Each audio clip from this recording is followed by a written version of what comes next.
that Monday Night Football game and the Steelers' big loss. We've got a whole lot to get to today, though, so let's dive into this developing story. The Washington football team says they're aware of social media images showing quarterback Dwayne Haskins at a strip club Sunday night. Haskins tweeted an apology earlier today, calling his behavior irresponsible and immature. Well, let's bring in Adam Schefter here. What more context, Adam, can you add to this situation around Haskins?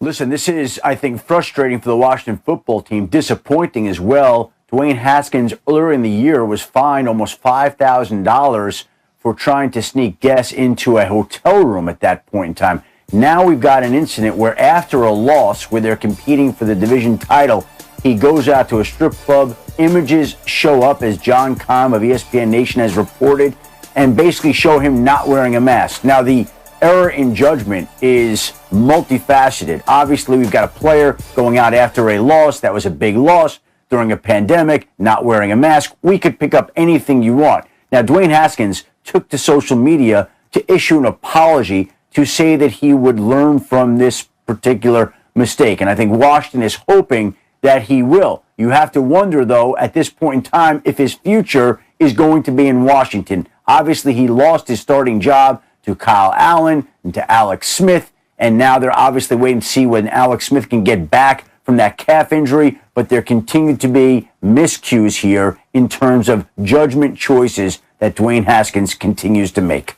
Yeah, and meanwhile, Washington is heavily in the playoff race and conversation in the NFC East. What is the situation at the quarterback position this weekend for Washington?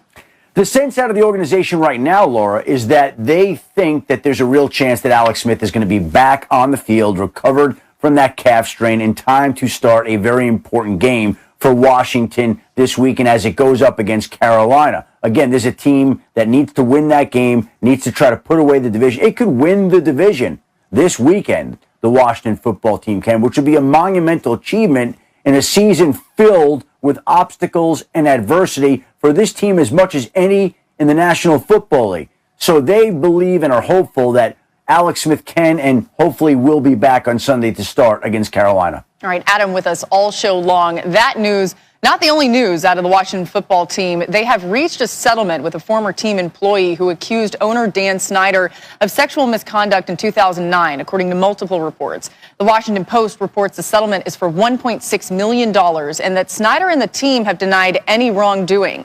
The New York Times is reporting that Snyder paid the settlement to avoid negative publicity, and both the Post and the Times report that the woman was fired after making the allegations. A team spokeswoman declined to comment on reports when contacted by ESPN. Here's a look at the long list of lengthy reports regarding Daniel Snyder this summer. On July 16th, the Washington Post reported 15 women accused former Washington employees of sexual harassment, although Snyder was not included. Then the next day, Snyder released a letter saying that he did not have the knowledge of the allegations before the report, but that he takes full responsibility for the culture of the organization. A month later, another report surfaced that a former team executive instructed employees to create a behind-the-scenes video for Snyder, which featured clips of partially nude team cheerleaders from a 2008 photo shoot.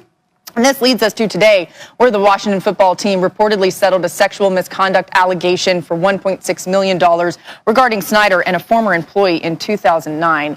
Mina, what's your reaction when you see and hear the scope of the alleged transgressions by Snyder? My reaction is pretty simple. I don't know why this person owns an NFL team. You spelled it out there, Laura, but I think just in case people at home are confused, this new allegation, this story of sexual misconduct involving Snyder that is separate from the Washington Post story this summer in which 15 women came forward and said they were sexually harassed by other people inside the organization. Then after that story, dozens more women came forward. And look, most of that didn't directly involve Snyder, but it fell under his oversight owning the team. And I think it's worth stressing that and talking about it because we're going to discuss what Dwayne Haskins did, and he absolutely deserves to be criticized, and it was dumb. And he is probably going to face consequences for it, in large part because his grasp on a job in the NFL is so tenuous. But Daniel Snyder, a person with real power, probably won't face real consequences for his disastrous stewardship of this team. Disastrous. And it's a shame because they're having a great season. They have new people involved in the organization. The players, the fans, they all deserve better than Dan Snyder. Yeah, to your point, Mina, the Snyder allegations are severe, life-altering to those he harassed. But much less severe, the questionable decisions of Dwayne Haskins going to a gentleman's club Sunday night where he was seen without a mask. Marcus, when you saw this news, what was your reaction?